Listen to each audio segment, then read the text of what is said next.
இன்னைக்கு டேஸ்டியான ஒரு ரெசிபி பண்ண போகிறேன். குழந்தைங்க எல்லாம் ரொம்ப விரும்பி சாப்பிடுவாங்க. இந்த டேஸ்டியான எக் கொத்து சப்பாத்தி எப்படி செய்கிறதுன்னு இந்த வீடியோவில் பார்க்கலாம். ஃபர்ஸ்ட் ஒரு கடாயில் கொஞ்சமாக எண்ணெய் ஊற்றலாம். எண்ணெய் சூடானதும் அதில் 2 ஏலக்காய், 2 கிராம்பு, ஒரு சின்ன பீஸ் பட்டை போட்டு லைட்டாக கொஞ்சம் வதக்கிக்கோங்க. இப்போ இதில் சின்னதாக கட் பண்ண 2 பெரிய சைஸ் வெங்காயம் சேர்த்து வதக்க போகிறேன். வெங்காயம் நல்ல பொன்னிறம் ஆகிற வரைக்கும் வதக்கலாம். வெங்காயம் இந்த மாதிரி வதங்கி கொஞ்சம் சாஃப்ட் ஆனதும் இதில் 1/2 டீஸ்பூன் இஞ்சி பூண்டு பேஸ்ட், 3 பச்சை மிளகாய், கொஞ்சம் கறிவேப்பிலையும் சேர்த்து வதக்கலாம். பச்சை மிளகாய் உங்கள் காரத்துக்கு ஏற்ப போட்டுக்கோங்க. வெங்காயம் இன்னும் நல்லா வதங்கி லைட் ப்ரௌன் கலர் ஆகட்டும். நம்ம சேனலில் இதுக்கு முன்னாடி நிறைய எக் ரெசிபீஸ் எல்லாம் பண்ணியிருக்கோம். அந்த ரெசிபீஸ் எல்லாம் நீங்கள் இன்னும் பார்க்கலைன்னா அதோட லிங்க் கீழே டிஸ்கிரிப்ஷனில் இருக்குது. மறக்காமல் அந்த ரெசிபீஸும் போய் பாருங்கள்.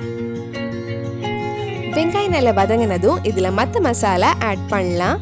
இது கூட 1/4 டீஸ்பூன் மஞ்சள் பொடி, நல்ல கலருக்காக 1 டீஸ்பூன் காஷ்மீரி மிளகாய் பொடி, 1/4 டீஸ்பூன் கரம் மசாலா, 1/4 டீஸ்பூன் ஜீரகத்தூள், தேவையான அளவு உப்பு சேர்த்து அந்த மிளகாய் பொடியோட பச்சை வாசனை போற வரைக்கும் கொஞ்ச நேரம் வதக்கலாம்.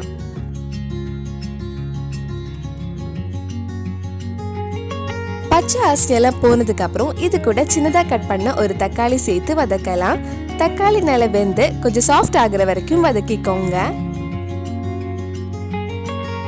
தக்காளி வதக்கிறதுக்குள்ள நம்ம சப்பாத்தி கட் பண்ணி எடுக்கலாம். நான் இன்னைக்கு 3 சப்பாத்தி எடுத்திருக்கேன். அது இந்த மாதிரி சின்ன பீஸாக கட் பண்ணி எடுத்துக்கோங்க. உங்கள் வீட்டில் மிச்ச சப்பாத்தி இருந்தால் இந்த மாதிரி ரெடி பண்ணி கொடுத்தா ரொம்பவே டேஸ்டியாக இருக்கும். தக்காளி நல்லா வதங்கினதும் இதில் 3 முட்டை ஆட் பண்ண போகிறேன். முட்டை சாப்பிடாதவங்க இந்த மசாலாவில் சப்பாத்தி ஆட் பண்ணி மிக்ஸ் பண்ணிக்கலாம். நான் இன்னைக்கு 3 முட்டை எடுத்திருக்கேன். முட்டைக்கு தேவையான உப்பும் நல்ல மிளகு பொடியும் ஆட் பண்ணிக்கோங்க. முட்டை நல்லா வறுத்ததுக்கு அப்புறம் நம்ம மசாலா கூட சேர்த்து மிக்ஸ் பண்ணலாம்.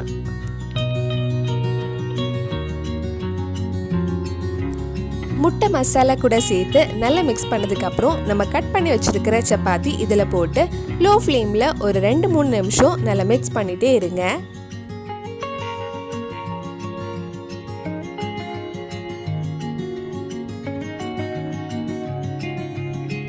நல்லா மிக்ஸ் பண்ணதுக்கு அப்புறம் கடைசியாக இதில் கொஞ்சம் மல்லியில போட்டு மிக்ஸ் பண்ணால் நம்ம சுவையான எக் கொத்து சப்பாத்தி ரெடி ஆயிடும்.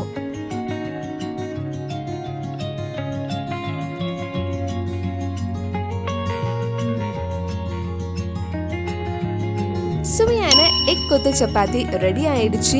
ரொம்பவே சிம்பிளா ஈஸியாவே பண்ணலாம். குழந்தைங்களும் ரொம்ப விரும்பி சாப்பிடுவாங்க. கண்டிப்பா நீங்களும் இந்த ரெசிபி உங்க வீட்டில் செஞ்சு பாருங்க. பிடிச்சிருந்தா இந்த வீடியோவை லைக் பண்ணுங்க, உங்க ஃப்ரெண்ட்ஸ் அண்ட் ஃபேமிலிக்கு ஷேர் பண்ணுங்க. வேற நல்ல ரெசிபி நம்ம சேனல்ல ட்ரை பண்ணலான்னு கீழே காமெண்ட் பாக்ஸ்ல சொல்லுங்க. நீங்க இன்னும் என்னோட சேனலை சப்ஸ்கிரைப் பண்ணலைன்னா மறக்காம சேனலையும் சப்ஸ்கிரைப் பண்ணுங்க. கூடவே அந்த பெல் ஐக்கனும் பிரஸ் பண்ணா நான் புது வீடியோ போட்ட உடனே உங்க போனுக்கு நோட்டிபிகேஷன் வந்துடும்.